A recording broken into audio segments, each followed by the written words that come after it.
Welcome to the Compound Growth Podcast with Colin and Wheeler, where we talk all things growth. From financial growth to career growth, personal development to societal progress, we explore how each layer builds on the next, compounding over time to shape who we become. Each week, we break down complex ideas and emerging trends into clear, actionable insights. Because growth isn't just about numbers, it's about understanding the world and our place in it.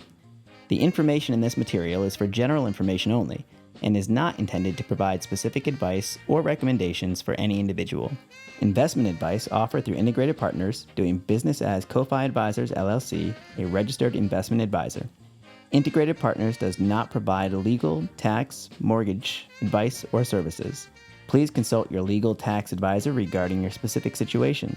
Past performance is no guarantee of future results. All investing involves risk, including loss of principal. No strategy assures success or protects against loss. The economic forecasts set forth in this material may not develop as predicted, and there can be no guarantee that the strategies promoted will be successful.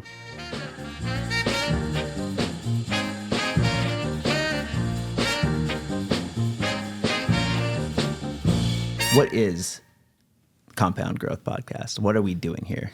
I thought about this. Okay, let's hear your answer. I have also thought about this, but I want to hear you first. Okay. We talk about this a lot, being in the trenches of the business, if you will. I find that we get a million questions every day, a million ideas every day, and we sometimes get into the weeds of everything. And I find that a lot of people do this with life in general. But if we were to zoom out and look at things not on a micro level, but a macro level, I think that that is what we would like to talk about oftentimes. If I just kind of go off of our own planning conversations, these are the 10 things that happened in the business this week. However, this is ultimately what we're trying to achieve over here. We need to keep an eye on this.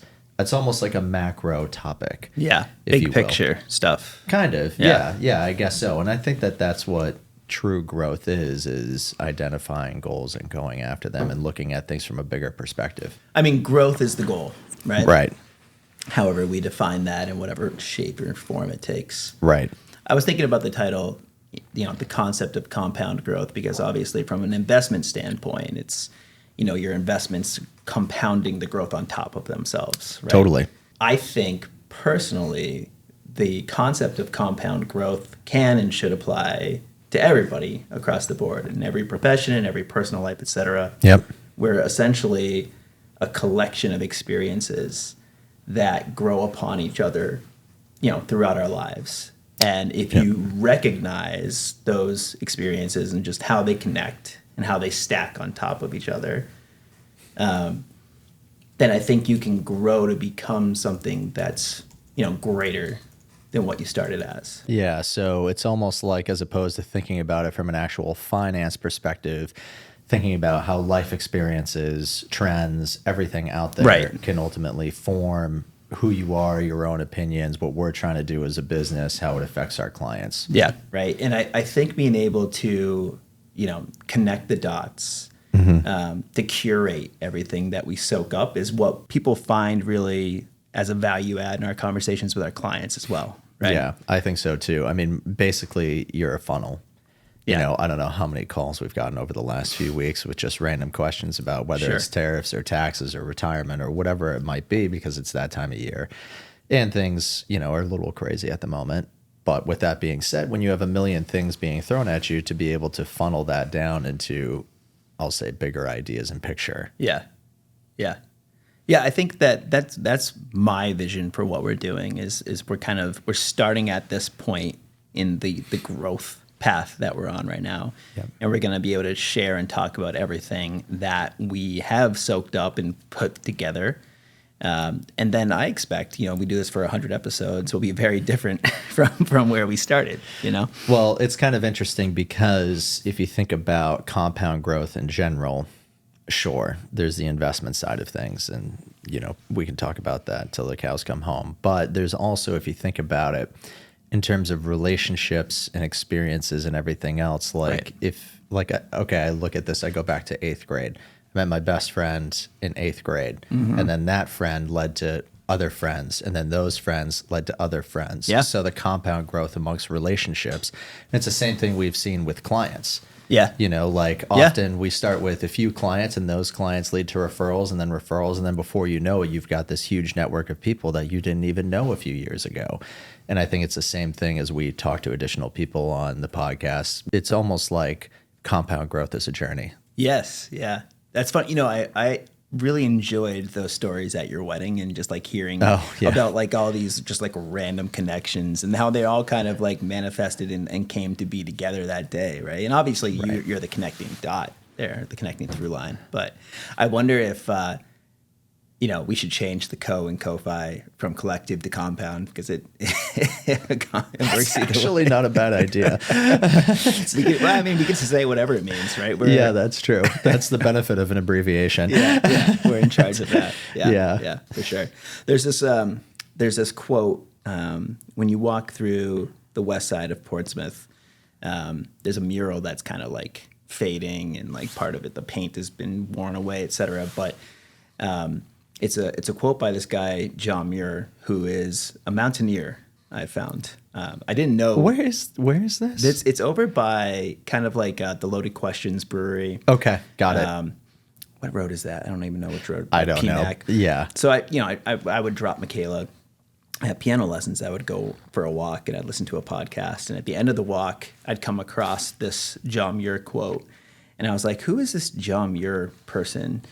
And that quote is every walk with nature, which has nothing to do with what I'm saying today. But that quote is, in every walk with nature, one receives far more than he seeks. And I always thought that was, you know, it's kind of like a way to be in tune, or just a reminder to be in tune with your surroundings, right? Right. But I was reading the Book of Charlie, right? The Charlie Munger's Almanac, right? Yep. There was another John Muir quote and this is the first time I've like heard of this person outside of that one mural in Portsmouth, right? Yeah. But that quote was, when we try to pick out anything by itself, we find it hitched to everything else in the universe, right? So again, right, like everything is connected. There's that interconnectivity all around us. Right. And it's all, I think, if you can identify all those connections and like stack your understanding of them on top of themselves, then that's that compound growth that we're looking for. This takes me back to the Lord of the Rings quote. Which one? Where Bilbo Baggins, was talking about leaving your door. Do you know this one? I'm sure you probably heard it. It's the first movie, right? Like, yeah. So it's a dangerous business going out your door. You step onto the road, and if you don't keep your feet, there's no knowing where you might be swept off to. And I find that to be the case with everything in life and that we do. It compounds on top of each other. So like, as a perfect example, like let's talk about what's going on politically right now. Someone's like, oh, okay, well, I'm worried about this particular thing with politics. And then next thing you know, they're getting pulled and sucked down to this other road. And then they discover 6 other issues. Right. And then they worry about those 6 other issues. And then that compounds into being marketed towards all these other channels. And it just like, you go down these rabbit holes. Yeah. Whether they're good or bad, but I think the idea that everything compounds on top of each other, whether it's your actions, your relationships, your habits, your thoughts, like anything. Yeah. It's pretty powerful. It is. What's funny though is that it's kind of like what you brought up. It's almost like the inverse of it, right? To a degree where you say like you're unhappy with, let's say, just the political environment that we're in for whatever reason it might be. Sure. And then you apply that to your investment strategy and you say, well, we're doomed because, and it's like, you can see those dots connected, but the question is whether they should be connected or not, right? Because in that case, they likely shouldn't be, right? These two things have to, exist in separate channels. Right. So in some ways, you have to recognize what's useful in connectivity and what's maybe what we're kind of fooling ourselves. I think like as people, we're always trying to connect the dots. We're always trying to like figure out what something means. And sometimes we can trick ourselves. We can kind of go down the wrong path and realize that it didn't send us where we were hoping it would go. Well, I totally agree. I mean, compound growth can be positive or negative. And in my mind, you know, like Well, you can have compound losses too. you can compound your losses, and that's really not great.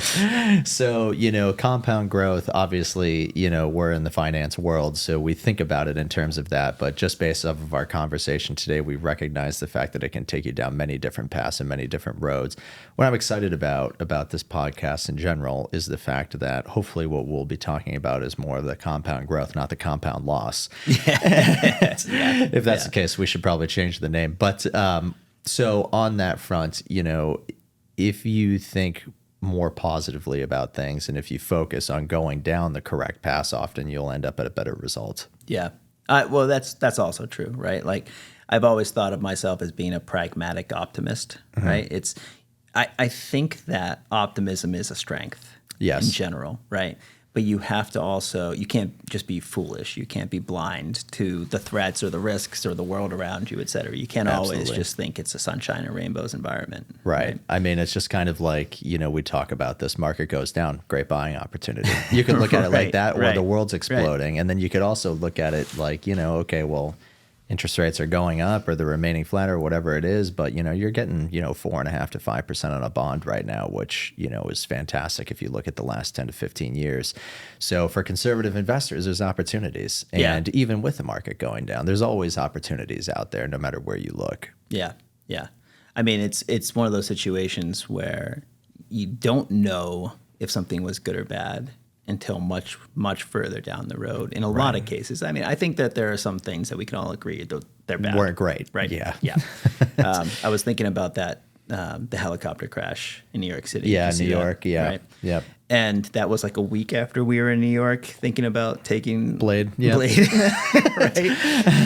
And I was like, man, you know, it can happen so quickly. I don't even know if they know what happened yet. I'm not sure if they figured that out. There's a lot of conspiracies out there. Who knows? It was a very freak accident. I mean, I saw a thing where basically in order for that to happen, it would have had to have been some sort of catastrophic with the maintenance on the aircraft. Yeah. Like something huge was missed. It's like driving out your door with a tire missing. Right. But if you were to just go the wrong way in connecting those dots, you're like, wow, that family died in a helicopter and Kobe Bryant died in a helicopter. I should never go in a helicopter. Helicopters are now unsafe forever. Helicopters should be banned. But I think it's just like, it's a reminder of the fragility of life, right? Yeah. And I think we can all agree that that's a bad thing that happened. I don't think we have to like discuss that whether that was good or bad. Good or bad. Right. I'll tell a story that I told you the other day, but I think it's relevant to the conversation. So driving on 95, right, on Sunday afternoon, rainy day, over in the furthest lane to the left as I typically am. Yes. typically am. Typically in a hurry. Right. And all of a sudden we have the alert on the dashboard that we've got a flat tire, right? And the first message it says is, you know, continuous driving possible. And I'm like, all right, well, I've seen air leakage from this tire before. It hasn't happened for like a year or two, but I've seen this happen before. It was more or less okay. And so I say something to Jess, and Jess is like, you need to pull over immediately. And I'm like, no, I think it's going to be fine. We're going to make it. And I'm like, but, you know, just in case, I'll check the app, right? Because it will tell me what the tire pressure is. Oh, okay. Right? So I'm like, here, can you just check the app? And all of a sudden it's 17 PSI and a 43 target tire. And I'm like, all right, well, I'll start to go slower. And Jess is like, you need to pull over now. And I'm like, all right, fine, I'll take this seriously because... She's the realist. Yeah, she's I'm going to put my optimism aside. I'll be pragmatic here, and I'll pull over. And I get out, and by the time we pull over, it's at 8%, and I'm like, okay, this is pretty bad. Unrecoverable. Right? Yep. Yeah. So we're over on the side of 95, which is a pretty dangerous situation. Yes. Right? Like I called for help, multiple people for help for various reasons throughout this, and each one of them started with like, "Are you safe? Do you want the police to come?" And I'm like, "Is this a really big deal?" I'm fine. Also, how much does it cost to have the police come? Exactly. Well, that depends. Yeah, right. So we're pulled over on the side of the road, and I'm figuring out what to do here. I got to call AAA, or what do we do? Yep. And in the meantime, I have Jess and Michaela with me, right? So I'm not in this alone, but I'm also responsible for other people. right? And Michaela's like oblivious. We're just pulled over. She's like looking at her iPad. She has Had no idea. She's like, something bad is happening, but this has nothing to do with this me. episode of TV I'm watching right now. Michaela's not going to fix the tire. No, she's not going to be like in the Christmas Story where the kid's like out there. Yeah. Oh, fudge. So call AAA and line up a tow truck. And thankfully, we have AAA. I'm very happy about that. But there's no reason for Jess and Michaela to stick around. So we call an Uber, which is as easy as just like pulling out your phone, getting on an app, etc. Right? Uber sends their driver to like a cul-de-sac that's like a mile through the woods, like nowhere near 95. So I'm just messaging the guy, call the guy, message the guy, and he agrees to come get us on the highway, which is also a lovely thing to do. Right. Yes. Right? And so he shows up, picks up the girls, and takes them home, right? Which is really great. I wait about 20, 30 minutes more, and AAA shows up. Guy gets out of the truck, says, "Hey, just so you know, I can only tow you 3 miles before I start charging you $5 a mile. Maybe we can find a better way." Okay. Right? Like, let's try to put air in the tire. So we put the air in the tire, and the air goes right Doesn't back even, out. okay, No. yeah. So Tire's done. So then I'm like, there's this other number on my dash that says call for help, and it's BMW assistance. And maybe I should start by calling them. So I'm like, hey, let's I'll suck it up. No, I don't even. I'm just going to pay $100. That's just going to be my day today, right? And I'm like, put it on the truck. We'll figure this out. So I call BMW. I'm like, hey, am I covered by like any roadside assistance? They're like, oh yeah, you're fully covered. I'm like, well, what does that mean? Like, how much does it cost? No, it's free. I'm like, oh, okay. And I'm like, are there any other benefits? They're like, well, we'll pay for your Uber.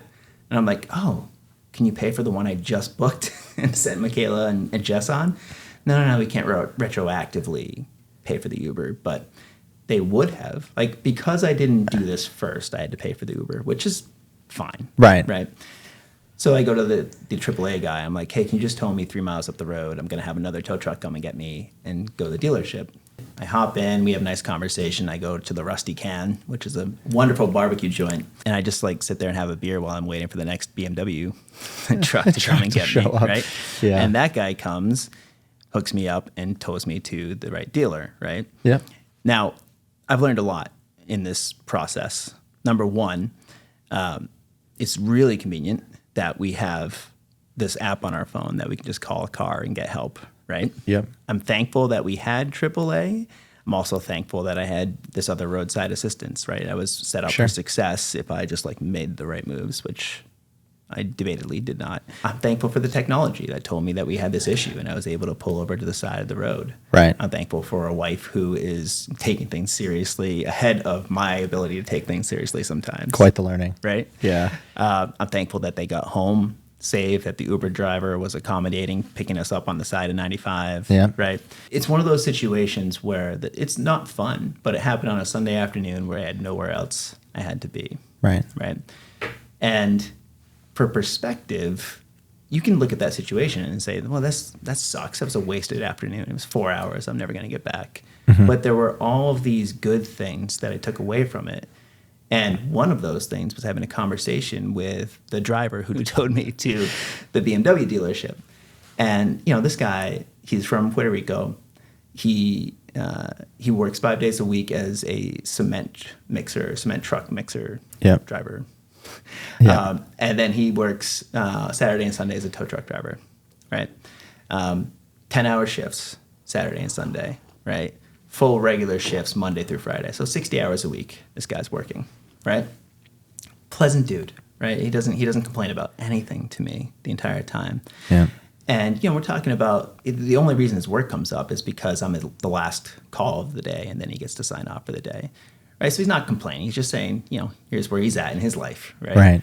And I'm like, what are you working for? He's like, well, I've made a lot of mistakes in life, and I'm finally at a place where I think I can buy a house. So I'm working really hard just to get that done. He's working towards that goal of buying that house, right? And then once he buys that house, he wants to get another house in Puerto Rico up in the hills, right? Which is going to be much, much cheaper than buying the house in North Carolina where he wants to move. He's of course. sick of the winters in New England, right? I get it. Yeah. Aren't we all? But I think that having those goals and making progress towards those goals gave him the perspective he needed to just stay positive, right? and instead of somebody who is complaining about, how hard it is to buy a house in the United States at this point, which it is, right? Of course. He's just recognizing that he has an opportunity and he's working hard to make it happen. And, I'm sitting there fairly privileged by comparison, right? There's my BMW on the back of the truck and it's being towed for free. And, I had all this technology helping me out through the day and it, inconvenience, but fine, right? Right. And I'm just listening to this guy who works way harder than I do, just honestly, work way harder. He has different stresses in life, et cetera. But I'm just so impressed with like who he was and his approach, right? And his ability to just stay focused on the positives because there's a wall full of negatives on the other side, and he's able to look past that. Mm-hmm. And I think that whenever you have those opportunities where you can look for the silver linings or you can look for the purpose or the reason, that's what's going to ultimately empower you to grow and to compound upon that growth, because there's a bunch of different things that I'm going to do differently in the future, like not let my tires wear out so badly. And I'm also going to take time to just be thankful for the progress that we've already made technologically. Be very appreciative for my wife. Yes. who has to suffer through my missteps along the way. So it's a long story, but I think it gets to the point that overall, if you take a step back and you can assess the situation for what it is, you can pull nuggets from it that are going to help you move forward. And I think that's what that tow truck driver was doing, and that's what my situation is as well. It seemed like the tow truck driver really kind of had his eye on one particular prize and like a main goal that was driving him. Yeah. Yeah, I mean, even multiple goals, right? It's like that first house. Yep. Then he's got the second house. Right? So he sees like miles down the road. He sees the first horizon and he's imagining what's past that horizon. And I think that's pretty cool. Yeah, we've talked about this briefly before, but the Arnold Schwarzenegger documentary, and if people haven't seen it, I would highly recommend that they go check it out on Netflix. But there's a section in there where he talks about his family, and he came from a very rough family, abusive situation. Yeah. And long story short, he talks about how what he went through really drove him as an individual, and he was super goal-oriented. He wanted to be Mr. Universe, and he was so successful at it that he got bored of always winning, and then he wanted to go into acting, and then he wanted to go into politics, and throughout all of this, he had his investment goals of buying like retail spaces and rental properties and all of this other stuff, and now, he's ultra successful in pretty much anything that he's set out to do. But then he talks about how that same experience basically led to his brother's demise, because while it took him, and he looked at it as like a motivational thing, like, yes, my parents were super tough on me, but my mom was extremely organized. She taught me discipline. She taught me, how to focus on things and all this other stuff. Meanwhile, you have the brother who took it and could just only focus on the negative of it and didn't see what you're pointing out in that tow truck situation. And it's so interesting because I think a lot of people in the world would have taken your situation exactly how you just said it, right? Like, or not how you said it. They would have taken it like I got a flat tire. My afternoon's ruined. Mm-hmm. This is a pain. Sucks. This sucks. This should have never have happened to me. Right. Versus your experience with it is like, I got to meet this guy. That was a pretty impactful conversation. Thank God I have this technology. I can't believe it was covered. Thank God, I have that service because it made everything so much easier. Yeah. Thank God I have Jess who, helped me through the situation and didn't, maybe you would have kept driving on 0 PSI for all I know. No, never. There's a lot of things to be thankful for, but it is amazing how one person's interpretation of something can be totally different from another. And the compounding growth of where it takes you is totally different. You can either see it as a growing opportunity or you can use it as a negative opportunity. And I think in our world as well, whenever something negative happens, whether, a client has a bad experience or there's something going on in the markets or, there's something, I don't know, whatever happens, we could either see it as a learning opportunity that we know how do we grow from this or how do we deal with this for the next time? How do we change portfolios, whatever it might be, versus like, this is horrible. Let's turn on the news and get sucked in, talk to clients about how bad it is, you know, like things like that. Like that's not helpful. So it is good to be realistic and recognize when things do need to be addressed, but then what can we learn from that? And then what good could we take out of it to improve upon? When it comes to just like a bad market, right? Like we've been navigating in 2025, if you have put the right pieces in place ahead of time, then you're able to go through that experience and pull something from it that's just like a learning opportunity. And it's fairly limited, right, in terms of how bad it gets, right? Just like I had the technology in place, right? Or we put AAA in place ahead of time, or, there are things that we did before this incident happened that made it better, right? And so when you have like the bucketing strategies, or if you have just an emergency reserve or whatever that financial, I don't know what you want to call it, financial preparation that you put into place, it makes it easier to just be able to, in the middle of a bad situation, look for the silver linings. Buy if the market's down and you have the cash available, right? Or just know that you can sleep at night because you've set aside that emergency reserve. Right? Totally. Or know that you can sleep at night because you've got somebody to go call and ask, hey, are we going to be okay? Yes, exactly. It's funny because I find that a lot of people will look at their portfolios in general when the market's down and they'll be like, oh my God, I'm down however much the dollar amount is today, and it's unbelievable.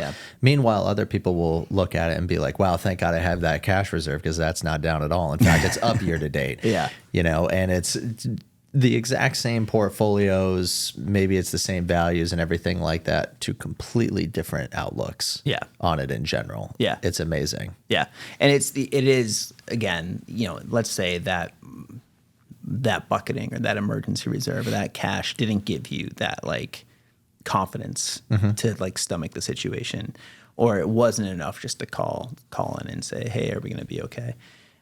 Then once you're on the other side of it, because you never want to panic in the middle of it, once you're on the other side of it, you can reassess, you can look back at that experience and say, what other things can we put in place, right? So, of course, I do think that that's how you learn and grow. Right? I agree. Question for you. The technology that you used to book the car service to get everything else and all of that other stuff, and the amount of resources that you used in that one small hour to get you through that, those things would be very hard to live without at this point. Sure. I guess my point is, and this is a big pivot, this is basically a complete subject change. Do you think that companies like that now are too big to fail because they're so entrenched in the convenience of life? It's funny because I've been thinking about this a lot, reading Charlie's Almanac, and thinking about like his approach to investments and looking at my portfolio and thinking like, what do I really know about this company, right? Like, and there's always the Peter Lynch approach of just like invest in what you know, right? But I do think that some of these, doesn't mean that their stock value can't go down, but some of these companies are just like so engraved in our daily life. And some of them, like, for every Uber, there's a Lyft. Maybe there's some sort of alternative. I'm the perfect example of this. Like you and everybody else I know, for the most part, uses Spotify. That's true. Right? But I'm an Apple Music guy. And then maybe, I don't know why that is. It's just maybe it was convenient for me. Actually, I do know why this is. I had a terabyte full of music. LimeWire. No, well, no. A lot of this allegedly. This was legitimately purchased. Okay. But Apple had a way for me to share that music across all my devices for $30 a year. Okay.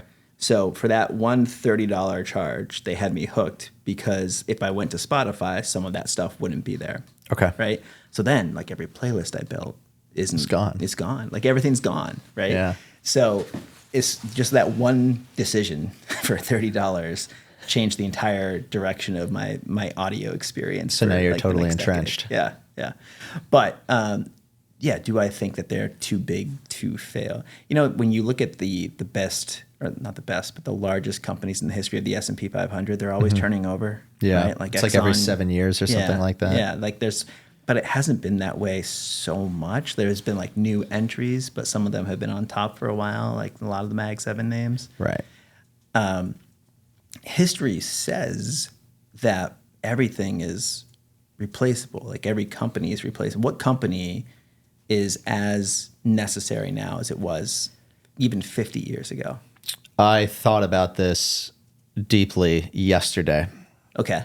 So one of my friends, who you know, just got a new phone, and he got an Android. Okay. And I was just like, you got an Android? And like, green texts? God, what a loser. Yeah. And I remember actually asking Tori, one of our new hires, that if someone has green texts, is that an ick? Yeah. That was like our first conversation with Tori. Conversation. Yes. And it was a yes. We were actually just judging Tori to see if she had an Android. You know? Which she doesn't, good news. But with that being said, the new iPhone that has coming out, the iPhone 17, have you seen it? I haven't, no. Okay. No. It's $2,000. Wow. Yep. Is it made in America? Is that why it's Great question. I have no idea where it's made. But the point is that it's not very good looking, and it has some crazy cameras, some features. It's a little thinner. Yeah, look it up. But the point is that my friend got this Android phone, and I was playing with it the other day, and it was way nicer than my iPhone in a lot of ways. The features were better. The screen was better. The camera was better. It had all the same features. And now in iMessage, it shows when he's typing. He has emojis. Like, it's all the same thing. The only thing that's missing is the blue. So I'm sitting here and I'm thinking, is it worth it to save $1,000 to get an Android phone that's actually better in every way? Or can I do away with the blue texts? Yeah. And that's one of my questions is, I'll say that, to your point, there are a lot of companies that would be very difficult to remove from our daily lives, but there's something similar like a Lyft, in this Apple's case, maybe it's Android or whatever it is, that does 99.99% of the stuff, and maybe it's better in a lot of ways. Yeah. But it's just like a small sacrifice. So I guess the question is, I mean, I feel like if you're making the switch, you're making it to get a better product, right? In theory, yeah. Or to save money. Yeah. Well, again, going back to my issue with the car on Sunday, if I had just ponied up for the new tires ahead of time, I would have avoided the whole situation. Totally. And I didn't want to spend the money on the tires because I'm thinking of getting rid of the car in 6 months, right, or less. Yeah, it might even be 2 months, right? Sure. So I was like, well, I'm not going to spend $1,000 for these tires, right? Right. And that was the outcome. And I think that, honestly, when I think about financial independence, that's one of like the prisms I look at it through. You know, I feel like being financially independent isn't just so you can go throw money on whatever the hell you want and just, like, you know, be good. Right. But it's to not make decisions purely for financial purposes. Correct. Right. So if you're saying it's like, you know, the best thing we can ever do to be, and like to prove that we're financially independent, which we're not yet. No, I know that. But is to just take money out of the situation. Like, whenever you can take money out of the situation and analyze it and make a decision, I feel like you're better off. Yeah. Right. And if it's yours is like, okay, well, I want a better device, right? What are like the second and third derivatives of that decision? That's basically it. That's basically it, right? You don't have anything like, so if I switch my iPhone, all of the photos that I share in my iPhoto, they're not on Google Photos or whatever. Everything that's shared with my wife, my daughter, my mother-in-law, my mom, my friends, etc. I forgot about the photos. The photos are impacted. Yeah, right? That's true. I have family plans for all the iTunes stuff. Right. There's a lot of interconnectivity with my laptop, with my desktop. Like, it's just my So watch. So can Apple fail? I feel like people are creatures of habit. And I think that Apple can stop growing and not fail, right? I mean, although, I guess you could say that like the absence of growth is death, Right. So maybe they just grow at a slower level or whatever. But can Apple just completely go away? Intel hasn't even gone away, No. right? Yeah. Right. They're shells of their former selves, but they're still there. They're still there. They've got thousands and thousands of employees. Right. So I guess go back to my question about what product made by a specific company is as relevant now as it was 50 years ago. I don't know if I have an answer for that. Debatably chips or something. Like I don't potato know. chips? No. Computer chips. No, NVIDIA wasn't here 50 years ago, right? No, it wasn't. Intel was making chips, though. Yeah, but now Apple makes those chips that Apple Intel makes them was too. making. Yeah. Right. So, okay, here's another thought.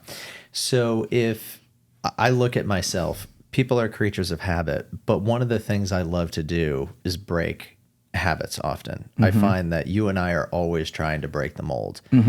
And sometimes I think to myself, well, maybe I want to try, I'll keep using Android. Okay. Maybe I want to try an Android because it's something different. And I think to a certain extent, I think a lot of people out there are looking for new experiences. Early adopters, perfect example. Like we'll look at Tesla or electric cars. A lot of people rushed into them right away. And, people have stuck with them. Other people have moved on, whatever it might be. But there's always that early adopter mentality out there. Yeah. I wouldn't consider myself the earliest of adopters, but maybe the next rung after that. You're not the very bottom of that I'm not the curve, very but you're bottom, like, but I'm slightly up where yeah. I'm looking for new things constantly. Yeah. And I think that that's where a lot of growth, to be honest, can kind of come from, is just trying new things in general. Yeah, no, I agree. I mean, honestly, if you're looking for the growth in a company, it's always like the best compound growth is early entry. Totally. Right? Yeah. So I think that's a good point, and it's part of your personality, and it's part of my personality. So like one of the reasons that we click and that the business grows, right? Yeah. Is that we're always exploring new things. I think though at the same time, there's a push pull because I know personally I'm a creature of habit. Yeah. Right. And I survive based on my habits, right? Like if I don't have the right routines and habits, then like if you took away my Peloton app tomorrow, I'd be like, well, I can go outside for a run and that'll be fine, right? Yeah. Or I could get a gym membership, right? Yeah. But when I do those activities, will be very, very different. It'll be more invasive into my life. If I can't just go to my basement and hop on my Peloton, right? Then I have to make time for this new thing, and it's less likely to happen, right? It doesn't mean it won't happen, but for me, it would be less likely. Right. Yeah. I mean, that is true. I guess it is less likely, but there was another quote. Like I heard the other day, we were watching The Big Short, and I don't remember exactly what it was, but it was something to the extent of like, deep in their hearts, everybody is waiting for the end of the world, So I guess I don't think that's true, though. I don't think it's true, but I guess my point is with this is I understand what you're saying, the creatures of habit and everything, but I think there are people that inherently like will always be looking for some sort of change in the next big thing and whatever it might be. And like, what happens if Apple actually did end up going under or falling behind? And then like, what's the fail safe from them? What that would actually look like? Or like, what happened if your routine was changed with the Peloton? Yeah. What happens if Peloton went under and then your bike just stopped having classes on it? Yeah. What would you do after that? What's the fail safe? What's funny is that Jess has always been surprised I didn't have like one of the first iPods, right? And it's because I had like just some other junky MP3 player that held like 40 or 50 songs, and I was like just content with that, right? And plus I was broke. But we'll gloss over that. But when I was out in LA working in the entertainment industry, they would give you a phone. Like every assistant had a phone provided to them, right? Because you were glued to it, right? It's not like a privilege. It was like it's your job. Yeah, it's like you have the chain and the ball, right? Like that's the cell phone. Yes, yeah. Every hour of the day, right? Yeah. Or whenever the person you're helping is awake. Yeah. So I had a BlackBerry, and I loved my BlackBerry, right? I miss my BlackBerry. And what it's like, I liked the way, like, I just liked the typing, I think, more than anything else, right? It's just like having a physical keyboard was like, I needed a physical keyboard, right? I got it, yeah. So 3 or 4 years later, I'm out of the entertainment industry. Everybody I know has an iPhone, and I'm still using my Crackberry, and I'm taking really bad photos with it that nobody wants to see, right? Like I was backstage at a Dropkick Murphys show, and I'm like taking photos, and no one can see what's happening in the photos, like. And not for nothing, but there are other reasons that their experience is blurry that night. So, right. Yes. And I'm like, wow, this needs to change, right? And it's because I'm just like such a creature of habit. And this, I think, overall is the push-pull for a lot of people. I think that intrinsically we all want to grow, and we all want to improve, and we all want to develop, and we all want to change, or we all want to make forward progress. Absolutely. But we can be our own worst enemies, and we can get in our own way, right? And that's what I did. I delayed my happiness, satisfaction, camaraderie to a degree, because I was just like, oh, I gotta stick with my Crackberry. I was at a bar over the weekend and watching the Masters.